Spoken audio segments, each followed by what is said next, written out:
மந்த்லியில போடுங்க. சுருக்கி விடுங்க சார். சின்னதா பண்ணி விடுங்க. இன்னும் இன்னும் நல்லா இன்னும் தெரியிற மாரி. இங்க இருந்து பாருங்க சார். இப்போ கேண்டில் எப்படி ஃபார்ம் ஆகுது பாருங்க. ஒரு டவுன் ட்ரெண்ட் வருது. அப்புறம் ஒரு பெரிய அப் ட்ரெண்ட். அகைன் ஒரு ரீட்ரேஸ்மென்ட் கீழ வருது. திருப்பி மேல போகுது. திருப்பி இப்ப கீழ வந்துருச்சு. சரிங்களா சார்? மந்த்லியில. Yes sir. இந்த பேட்டர்ன் இது வந்து கன்டின்யூ ஆக வாய்ப்பு இருக்கு சார். அடுத்தது இதே மாதிரி ஒரு அப் ட்ரெண்ட் மேல போக வாய்ப்பு இருக்கு. ஏன்னா இது வந்து ஃபண்டமெண்டலி ஸ்ட்ராங் கம்பெனி. இப்போ வீக்லியில வாங்க சார். வீக்லியில கிட்டத்தட்ட உங்களுக்கு ஒரு கிட்டத்தட்ட மார்ச்ல இருந்து இப்போ செப்டம்பர் வரைக்கும் ஒரு குறிப்பிட்ட இடத்துலயே இருக்க பாருங்க. மொமெண்டம் இல்ல. எங்கேயுமே போல. கிளியரா இருக்கு அங்கேயே.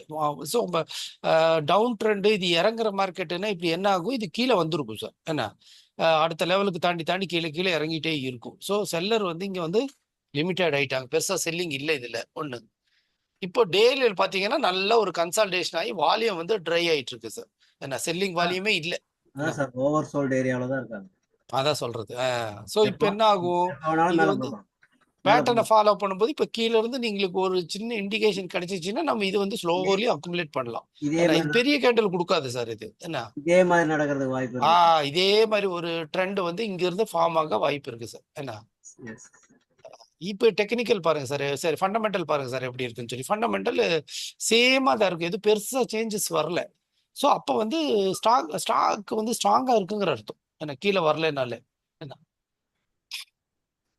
இப்போ கூட வந்தது கூட நம்ம இந்த மார்க்கெட் கரெக்ஷன்ல வந்தாலும் வந்திருக்கும் சார். டிஐ என்என்ஏ ஃபண்டமெண்டல் பாருங்க சார். ஆர்ஓஇ ஆர்ஓசி எல்லாம் நல்லா இருக்கு. என்ன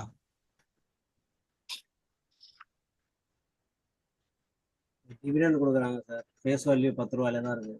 ஆமா. Industry B 33. ஆர்ஓசி ஆர்ஓஇ நல்லா இருக்கு. இண்டஸ்ட்ரி பிஇ இந்த பிஇ நல்லா இருக்கு. என்ன கடன் 135 கோடி ரூபாய் கடன் இருக்கு.